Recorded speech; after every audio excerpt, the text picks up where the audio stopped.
এই বাচ্চারা কোথায় আছো? সবাই চলে এসো, একটা সুন্দর হাফ কাট ক্রিস আই দেখাবো আজকে। সবার প্রথমে আইব্রো ক্লিন আপ করার পর আমি করলাম একটা বেস, যেটা একদম একটা লাইট কালারের। তারপর আমি দিচ্ছি একটা মাস্টার্ড কালার, এটা কিন্তু ইয়েলো নয়, ইয়েলোর থেকেও যে ডার্ক একটা কালার থাকে প্যালেটে মাস্টার্ড, সেটা দিয়ে আমি একটা ট্রানজিশন কালার দিচ্ছি। ভীষণ মিষ্টি লাগে আমার এই কালারটা ইয়েলোর থেকেও। তারপর একটা মেরুন কালার দিচ্ছি, এবং সেটা কিন্তু ভালো করে দেখতে পাচ্ছ তোমরা যে এটা কিন্তু আমি ভিতরেই রাখছি, মানে আউটার কর্নারের বাইরে বার করছি না, এটা একটু ভিতরে ভিতরে রাখছি। তারপর ইয়েলো অ্যান্ড মেরুনটাকে মিক্স করে দিলাম, মাত্র দুটো কালারই দিয়েছি আমি।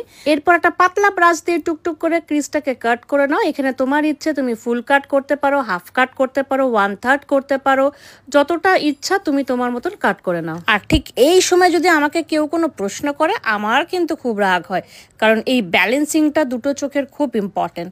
অ্যান্ড দেন আমি একটু ম্যাট সিলভার, ম্যাট গোল্ডেন দিয়ে ভালো করে ফেললাম। এখানে তোমরা তোমাদের ইচ্ছে মতন কালার দিতে পারো, আর চেষ্টা করবে যত সিম্পল আর কম কালার দিয়ে আই মেকআপ করা যায় ততই ভালো।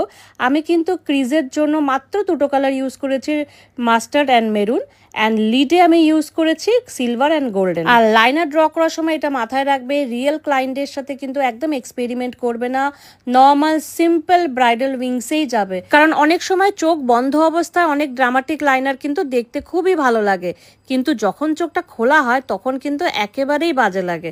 তাই মেক শিওর খুব সিম্পলভাবেই ব্রাইডাল উইংস করবে। আর হ্যাঁ, আমাদের কিন্তু 10 ডেজ আর 15 ডেজের ডিপ্লোমা ক্লাস শুরু হচ্ছে আগস্টের ফার্স্ট উইক থেকে। তোমরা যারা ইন্টারেস্টেড আছো স্ক্রিনে দেওয়া নাম্বারে যোগাযোগ করো, কারণ সিট কিন্তু বেশি থাকে না। তাহলে এবার চলো ফাইনাল লুকটা দেখিয়েই ফেলি। তাহলে বাচ্চারা কিছু শিখতে পারলে তো? আর হ্যাঁ, অবশ্যই বলো কেমন লাগলো আমার এই লুকটা।